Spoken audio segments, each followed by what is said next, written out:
a Campfire Tales production of good bowling and card playing. Welcome to Story Time.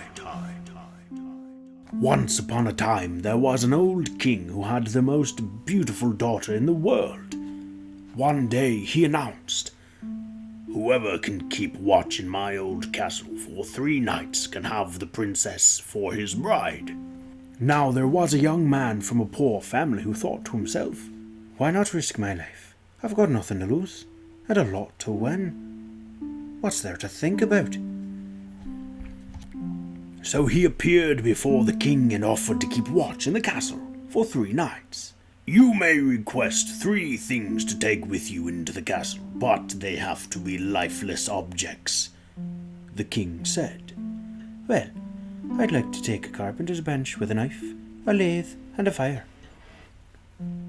All of these things were carried into the castle for him. When it turned dark, he himself went inside. At first, everything was quiet. He built a fire, placed the carpenter's bench with the knife next to it, and sat down at the lathe. Toward midnight, however, a rumbling could be heard, first softly, then more loudly. Biff, baff, hallo! It became more dreadful, and then it was somewhat quiet. Finally, a leg came down the chimney and stood right before him. "Well, hey there," the young man cried out. "How about some more? One is too little." The noise began once again. Another leg fell down the chimney, and then another and another, until there were 9. "Well, that's enough now. I've got enough for bowling. But there are no balls. Out with them!" There was a tremendous uproar, and 2 skulls fell down the chimney. He put them in the lathe and turned them until they were smooth. "Now they'll roll so much better." Then he did the same with the legs and set them up like bowling pins. "Hey now, I can have some fun."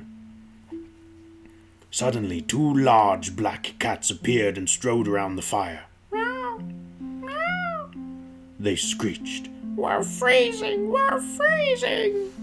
"You fools, what are you screaming about? Sit down by the fire and warm yourselves." After the cats had warmed themselves, they said, "Good fellow, we want to play a round of cards." "All right," he replied. "But show me your paws. You've got such long claws that I've got to give them a good clipping before we begin." Upon this, he grabbed them by the scruffs of their neck and lifted them into the carpenter's bench. There he fastened them to the vise and beat them to death. Afterward, he carried them outside and threw them into the pond that lay across from the castle.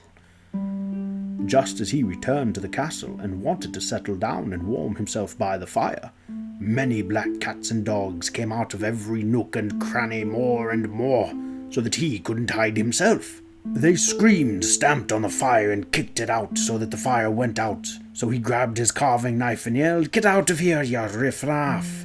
And he began swinging the knife. Most of the cats and dogs ran away. The others were killed, and he carried them out and threw them into the pond. Then he went back inside to the fire and blew the sparks so that the fire began again, and he could warm himself. After he had warmed himself, he was tired and lay down on a large bed that stood in the corner. Just as he wanted to fall asleep, the bed began to stir and raced around the entire castle. "Well, that's fine with me. Just keep it up." So the bed drove around as though 6 horses were pulling it over stairs and landings. Bing! Bang! It turned upside down from top to bottom, and he was beneath it. So he flung the blankets and pillows into the air and jumped off. "Anyone who wants a ride can have one." Then he lay down next to the fire until dawn. In the morning, the king arrived, and when he saw the young man lying asleep, he thought he was dead, and he said, "What a shame." But when the young man heard these words, he awoke, and as soon as he saw the king, he stood up. Then the king asked him how things had gone through the night. "Quite well. One night's gone by smoothly. The other 2 will go by just as well." Indeed, the other nights were just like the first, but he already knew what to do. And so on the 4th day, he was rewarded with the king's beautiful daughter. If you enjoyed the story, please like, comment, and subscribe.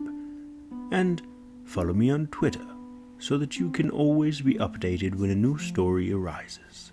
And while you're at it, head on over to Instagram to check out Cooking Creations with Meg. The information shall be in the description, and see what lovely things she is creating. Until next time, my friends, fare thee well.